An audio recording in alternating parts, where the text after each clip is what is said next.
Halo semuanya, perkenalkan saya Kaucup.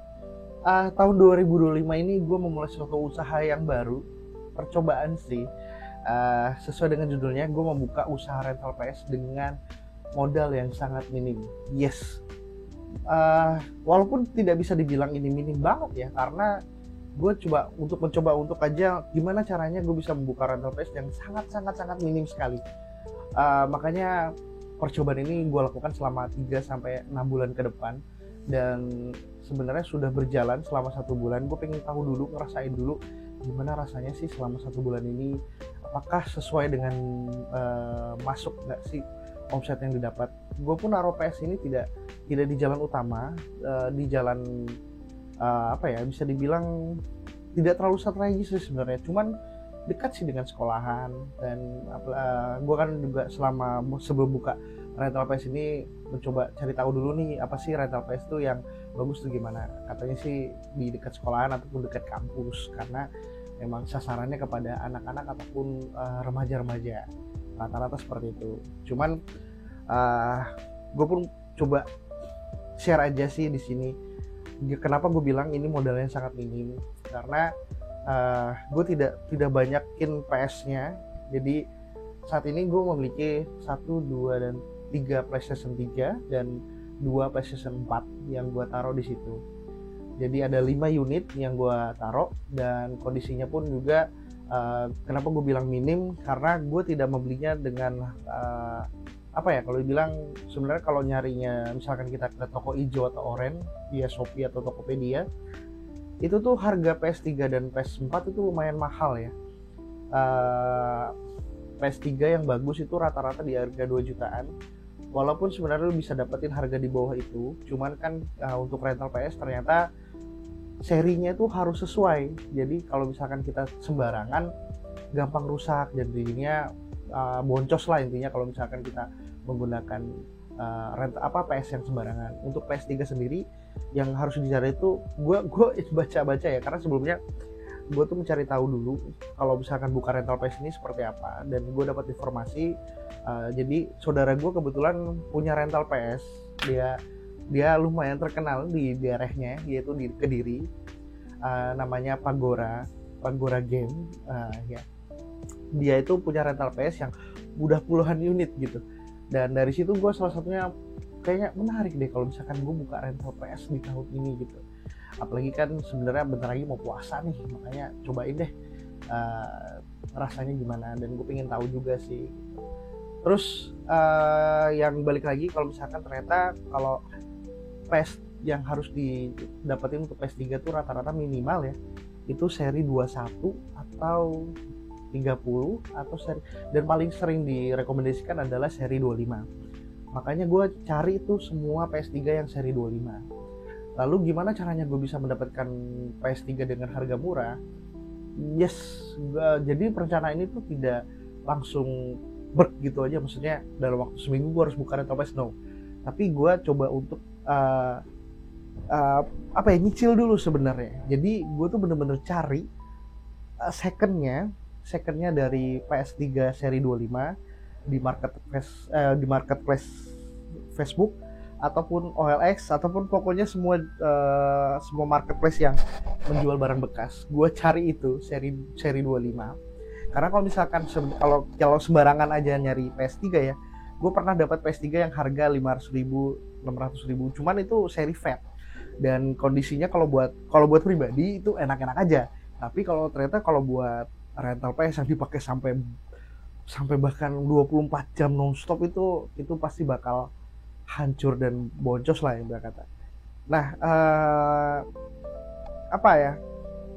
gue cari seri 25 ke pasarannya untuk saat ini. Seri 25 kalau misalkan kita cari di marketplace Tokopedia ataupun Shopee, rata-rata tuh dijual dengan harga 2 jutaan ke atas, paling murah 2 juta dapat lah.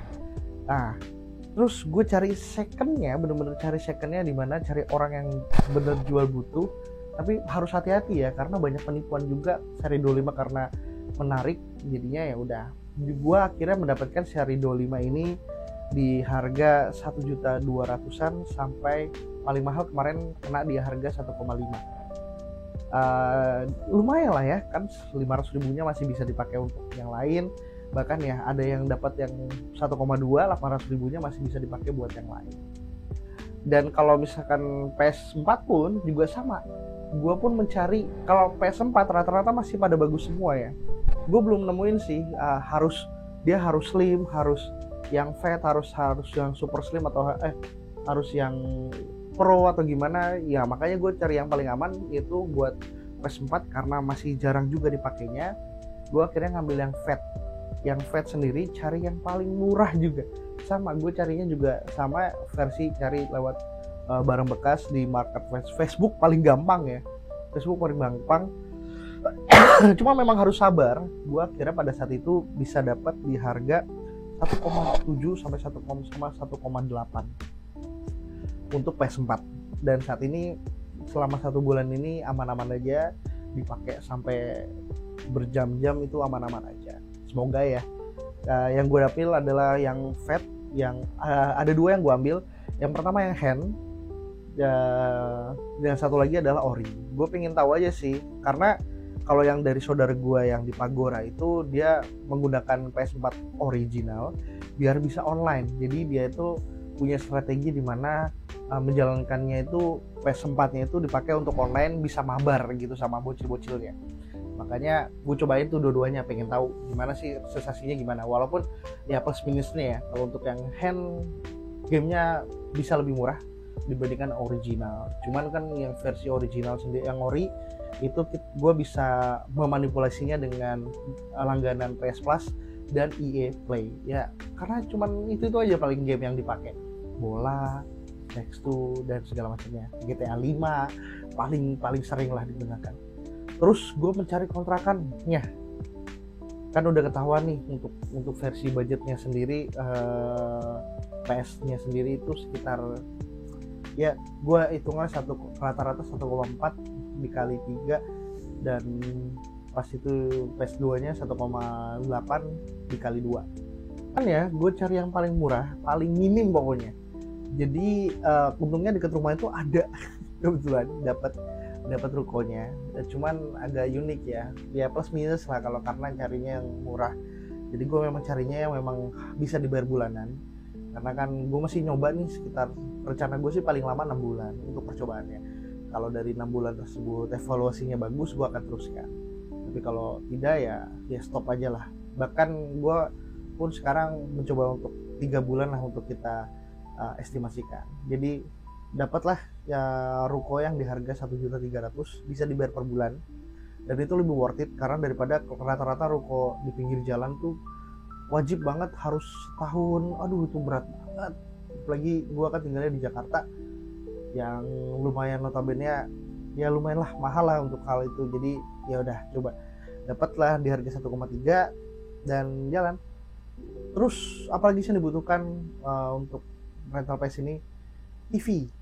Nah, TV yang gue pakai pun juga harus seminimal mungkin. Gue nyari sama second juga, bekas-bekas juga, dan gue rata-rata nemuin yang gue mau, yaitu 32 inch, dan ada satu sih yang gue pakai 43 inch. 43 sendiri sebenarnya adalah TV gue yang gue pakai. Jadi kebetulan ada 2 TV di rumah, ya udah TV itu yang gue pakai untuk dikorbankan. Jadinya gue nggak modal untuk 1 TV, sisanya itu gue cari yang second lagi. Pokoknya cari rata-rata TV baru itu untuk spek yang bagus untuk main PS itu rata-rata 1,5 sampai 2 juta. Gue coba untuk cari di bawahnya, dan kebetulan gue dapat rata-rata di harga 1 juta. Dan gue punya 1, 2, 3 ya gue pakai 3 TV dan 4 TV gue pakai. Yang satunya versi 43 inch yang punya gue sendiri, cuman gue akhirnya belinya 3 TV doang lagi. Dan saat ini yang berjalan adalah 4 unit yang bisa dipakai. Yang 1 unitnya lagi itu gabung, karena di daerah gue tuh lebih banyak menggunakan PS3 daripada PS4, makanya bergantian lah kayak gitu. Cuman ya untungnya aja sih ya masih ada aja sih yang main PS4 ya. Terus perintilan lain, gue udah ngejalanin selama ini ya. Perintilan lain sebenarnya makanan itu paling penting banget, makanya untungnya tempat ruko gue tuh ada dapurnya, jadinya enak banget. Terus perintilan lainnya seperti meja, kasir, kayak gitu-gitu gue cari yang murah banget, bahkan gue dapetinnya cuma harga 300 ribuan. Terus meja untuk TV-nya itu cari yang murah juga, itu dapat di harga kemarin 80 ribu kalau nggak salah ya. Dan ada yang 100 ribu ya, ada dua yang 100 ribu, dua lagi yang 80 ribu. Nah itu sih yang saat ini yang gue jalankan. Semoga aja sih gue akan coba update sih gimana perkembangan rental PS gue. Nanti gue akan coba juga review rental PS-nya secara langsung. Kalau di sini kan gue cuma ngasih lihat cuplikan-cuplikannya aja rental PS gue bagaimana, dan bahkan ya alhamdulillahnya sih rame. Selama sebulan ini alhamdulillah sudah, kalau untuk omsetnya sendiri pun udah nutup versi bisa bayar kontrakan secara berlanjutnya lagi, dan gue masih dapat keuntungan karena memang kondisinya rental PS yang gue jalankan ini adalah usaha sampingan. Yang sebelumnya yang gue jalankan, kalian tahu sendiri, gue adalah seorang badut juga seorang pesulap. Dari itulah usaha utama gue, yang sekarang gue cuma nyarinya adalah sampingannya aja. Bahkan gue pun dibantu untuk ngejagain rental PS-nya tuh sama saudara juga, jadinya enak. Dan mari nanti kita akan coba bahas lagi versi review ketika rental PS-nya ada di rumah. Rental PS-nya langsung di lokasi. Bye bye, saya Kaucup, sampai jumpa lagi.